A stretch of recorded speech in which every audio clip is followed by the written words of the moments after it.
Hey, everybody. Welcome to Behind the Velvet Rope. I am Kevin. Class is in session.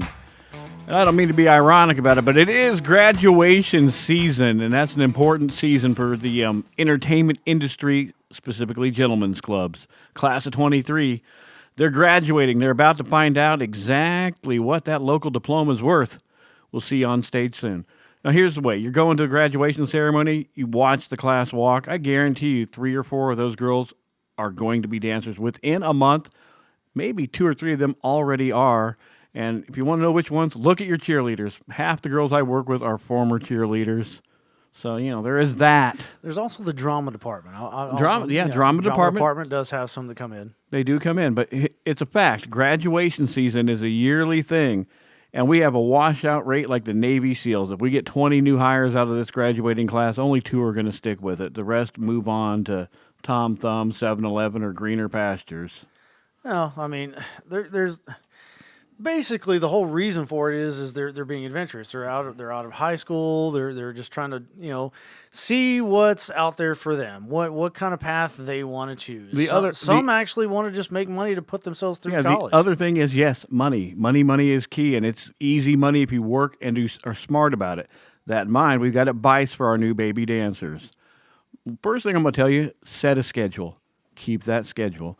Don't be over-enthusiastic and work double after double after double. You'll burn yourself out in a hurry. I know the clubs love it if you work doubles, but it's not good for you individually. Seriously, set a schedule. Do Tuesday, Wednesday, Thursday, Friday. Do 4 nights a week or 4 days a week, whatever your schedule allows. Stick to that schedule. You're going to have a good day. You're going to have a great day. You're going to have days that are somewhere in between, but if you stick to the schedule, you got your free time. And your body allows for recovery because when you start dancing, it's going to tear you up for the first 2 weeks. I mean, it's a professional athletic situation. It's really hard on you, and you got to allow recovery time. But one other thing I wanted to add, most clubs, if you're going to be new to it, they're going to require you to do at least 1, maybe even 2 day shifts. Well, that depends on the club, and it also depends on the level of hotness of the girl. That comes to my next point. Be realistic. Look in the mirror. Your friends, everybody you know is going to tell, oh, you're beautiful. You'd look great on stage. Not everybody looks great on stage. If you go 3 bills, you're not going to look great on stage. The person telling you they want to see you naked, they want to see you naked. The general public really doesn't. And you're going to have 2 frustrating weeks of not really making much money, spending a house fee to be at work. And the only thing you're going to be able to say is later on, you're going to tell people, I was a dancer, and nobody's going to believe you. Look in the mirror, be realistic. I mean, you don't have to be a 10 to be an entertainer, but look in that mirror. If you've got acne problems, scarring, an extra nipple, whatever you got, be honest with yourself because it's going to affect your income because it is a visual industry. And again, the weight thing is huge. I do no have pun something intended. I do want to add, because you mentioned that the weight thing, okay? Yeah. All right. Well, look, ladies, we have this over time and time again. I've seen it multiple times, many times. I know that you have. Girls come in and they're like, I heard this was a great way to lose weight. Like, couple weeks of this, and I'll be looking great. A pole class is a great way to lose weight. Well, that's where I was getting at. Hey, ladies, they have pole classes at other gyms and YMCAs. They have some pole classes you can do. Don't come in and make a fool of yourself in front of God and everybody on that stage for pennies on the dollar. Yeah, and the other thing just is to lose weight. And this is also, we're talking about baby dancers, so I'm going to assume they're 18 and not 21. But those non-alcoholic drinks that you make commission on are pure sugar, pretty much.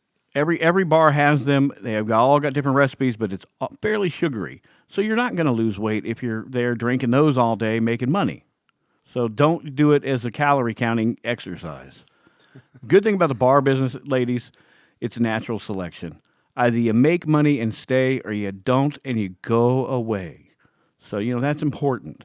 Moving on to our next tip, though, because, I don't want you burned out, but I also want you to be liked by the staff. Tip your staff. Take care of your bartender, your waitress, your security.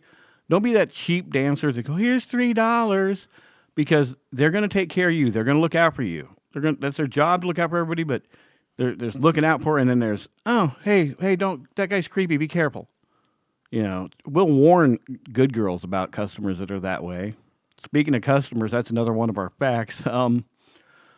Regular customers are a fact of life in the bar industry. They're going to be there. You got day shift bar flies that they're there every day. They're there more than the staff. They put in more hours. And they're going to tell you, oh, you're new. Here, let me give you advice.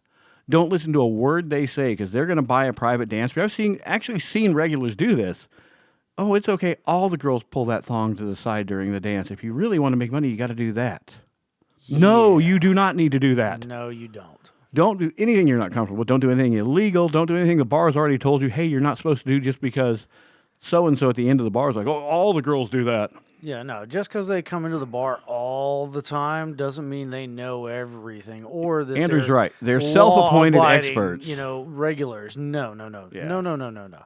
Now, the cool thing about these regulars is whenever we do get new girls, they will get a dance from just like 90% of the time. They will. That's their thing. But they're going to try their move on her, too. And that's the thing is ladies expect it. There's going to be a move. These guys are sad, lonely alcoholics that spend 50 hours a week at a bar, and you are their next favorite person. So, yeah.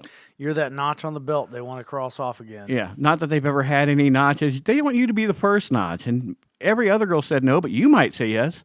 Speaking of not saying yes, don't go home with our customers. That's another thing. It's a safety issue. I was trying to figure out how to segue into that, Andrew. Well, there you go. Well, we got into it. And when I say safety, it's not just creepy guy, and you're not going to find true love in a bar, so you're not going to meet your man of your life there.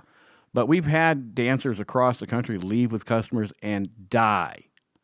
We've had people murder them because the girl left with them. I worked for a bar for almost 20 years that this guy killed one of our dancers in Fort Walton Beach, Florida, and whenever he comes up from parole, she would post this article all over the locker room just begging girls, please don't leave with customers. It's not worth the thrill or the chill. Because, I mean, seriously, it doesn't happen to every girl that leaves with a customer, but it does happen. I got another chime. Remember one thing else. Right now, remember your surroundings. So in our area, we have military bases all around us. So remember your surroundings. We've got a lot of military that come through. And if it's a training base for them, well, they're going to be coming in. They're probably going to be looking for that wife. They are. Don't date the customers. Don't go home with the customers. And please don't date the military because they're going to come in and try to wife you up because they get extra money for having a spouse. Now here's the deal. If you meet the military kid at a Tom Thumb and he has no idea you're a dancer somewhere, that's different. Separation of church and state. Once you're at work, you don't leave with the customer because you can die or worse, wind up married like Andrew was saying. Or wind up in jail because you left with a customer and now it's prostitution. Hey, I'm a DJ in a bar, and there have been points where they're like, you can give your friend a ride home, but technically it's prostitution. I'm like, well, I'm not going to bang him, but, oh, damn. So, there is that. Know your local laws. Anything else you want to add there, Kev? I do got to add one more thing, and this is just a personal thing. It's a great industry. New dancers, new employees, new whatever, don't get sucked into the lifestyle. I'm glad you said that. Don't get hammered into it. I'm glad you drugs said and alcohol or whatever it is, or the partying all the time. Like I said, stick to a schedule, separation of church and state. You don't want to hang out with your coworkers 24 hours a day at work and then away from work. Don't get sucked in. It's a lifestyle that can age you quickly. And it will suck you in. Don't listen to the veteran girls that want to do that party thing all the time. If they want to help you out with some like moves or something like that, that's cool, and some tips and tricks. But after everybody's clocked out, go home. Yeah, go home. I mean, because getting sucked into the lifestyle, it just leads you to life choices that you will regret later on. I know that's part of being young, but don't get sucked into the lifestyle. With that said, that is Behind the Velvet Rope. Please like and subscribe, and by all means comment. I'm Kevin. Class dismissed.